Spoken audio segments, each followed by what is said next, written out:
Hi everyone, it's Leilani. Welcome back to my channel.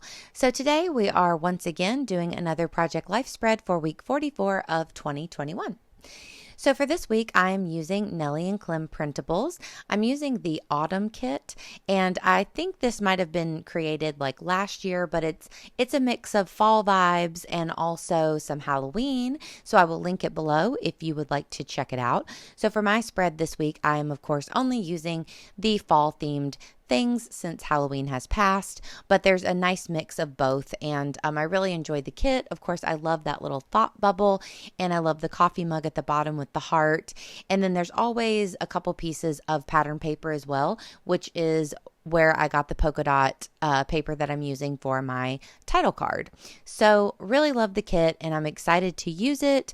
I actually had printed off a lot of this kit and this year's Halloween and had been messing around with both of those a lot. So I'm really glad that I'm also able to use this kind of more autumnal part for November. So love that. So I knew I wanted to do a little stamping for my title. So here I'm using just a couple of those same stamp sets that I use a lot from Heidi Swapp, and also the numbers are a really old one from Allie Edwards, and I'm just stamping out week 44. So originally I wanted to use the more coral color, and it probably would have worked fine now that I'm looking at it, but whenever I was in the midst of working on this page, to me it seemed a little bright, so I end up using the lighter pink. This is all from the one of the Catherine Pooler ink pads sets that I have. So then by the magic of editing, I have already cut out all of these things. I didn't want you to have to watch me do that for like 20 minutes. So now we have all of that cut out and ready to go. And I also fussy cut off camera a few of the little embellishments from the Nelly and Clem kit as well. And am just kind of trying to figure out exactly how I want to work this title card. So actually, when y'all are watching this on Monday, I am in Disney World with my mom. So how exciting is that? So I'm working ahead a little bit, and I'm actually doing this voiceover on Friday. So yes, I am cheating this week, even though I normally do all of my Project Life spreads Monday through Sunday. This week, I'm only doing Monday through Friday.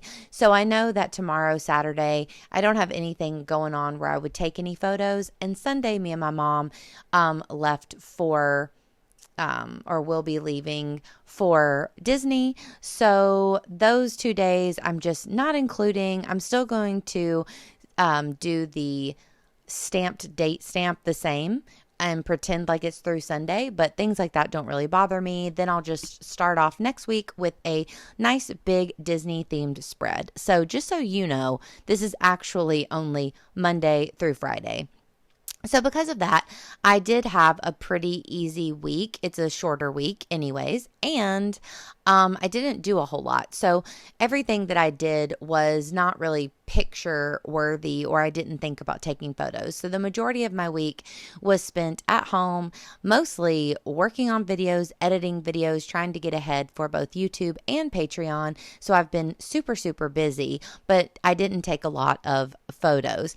So basically what I decided to do for this week was to blow up one of these beautiful pictures that one of my close friends, Shelby, took of my other bestie, Casey's little baby Andy, which if you've been following along here, you have seen a few pictures along the way of Casey's pregnancy and then whenever she had Andy. So this week was the second time that I met Andy, and she was a little bigger this time. She's like a little over a month old. So that was exciting. She smiled at me and it was really special. So I have a picture at the bottom whenever I was holding her, and then I blew up the other photo.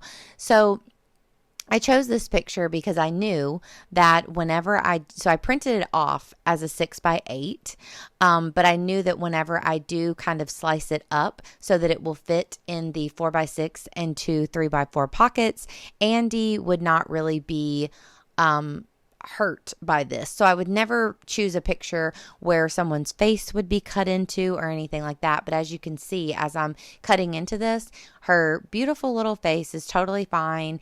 And I'm just cutting up the lower portion of the card and you really, or of the photo, and you really can barely tell. So I think that worked out really great. And this technique I first saw from Dearly D years ago whenever she did it for her Project Life, and she does do this sometimes, and I just think it's so smart, especially if you don't have a lot of photos. It's really cool to be able to blow one up. Like for me this time, I mean, this is obviously the most important picture, and I love that it can be a focal point, and even though I don't have a lot of other photos, it doesn't really matter. So I really love that. Now, I did add a few tiny word stickers that I think are just a really old one from Studio Calico. So those aren't Nelly and Clem, but I just wanted to add something else to, to the spread embellishment wise. And then I decided in that number stamp, there's a little asterisk, and I decided to go ahead and stamp that 3 times so I could sprinkle that around my layout as well. And I thought that it would bring that pink to other parts of the spread. So I like the way that ended up working. So the only other things that I'm documenting are actually 2 screenshots. So really I hit 2,000 YouTube subscribers, I think last week, but I forgot to document it. So I went ahead and put that screenshot in here. And then I didn't add any embellishments to indicate the 2000. I do have a few little puffy arrow stickers, and I may add one of those on there like off camera, or I may just leave it the way it is. I'm sure that I'll figure out what I was documenting. And then the picture at the bottom is just my husband Will's post about how he is going to work at a different tattoo shop on the weekends. So I wanted to include that as well because his schedule will be changing a little bit, and I thought that would be a good thing to add in here. So super slow week. I wanted to indicate that we would be going to Disney World at some point. So in the little thought bubble, I put WDW, which is Walt Disney World, in 1 week, just to remind myself that the next spread will be all about Disney, which is exciting. And then just to make it all kind of flow together, I do add a lot of little stars. So I have my gold glitter stars, and then also a few other random little light kind of pastel colored stars that were already punched out in my bowl. So the only other thing I will be adding is just a tiny bit of journaling later. And like I said, I don't have that much to say. It was a super slow week. So I'm trying to figure that out. Now, I liked this little list label, but then I end up changing it to just a small label here that would bring in a little bit of color, and I could just add in a couple sentences about the week. But I really like the way that this spread turned out. I wasn't sure what I was going to do, to be honest, whenever I was starting out, because I really had like no photos, as you can see. But just blowing that one picture up, I think really makes this a standout layout in my book, and makes it pretty special. And I love adding that picture of Andy because she is a special little lady to me. And these photos were taken by one of my best friends of my other best friend's baby. And I just think that is special in itself. So I was really glad that I was able to document one of those. So I love this kit. I love the little circles and adding all of the circle elements around that kind of tied in with the coffee at the bottom, and then adding all of the circle embellishments I just think is super cute. So I always love to do a circle theme whenever I can. But I hope that you enjoyed this layout, guys. If you did, please give me a like and please consider subscribing, and I will talk to you soon. Thanks, y'all. Bye.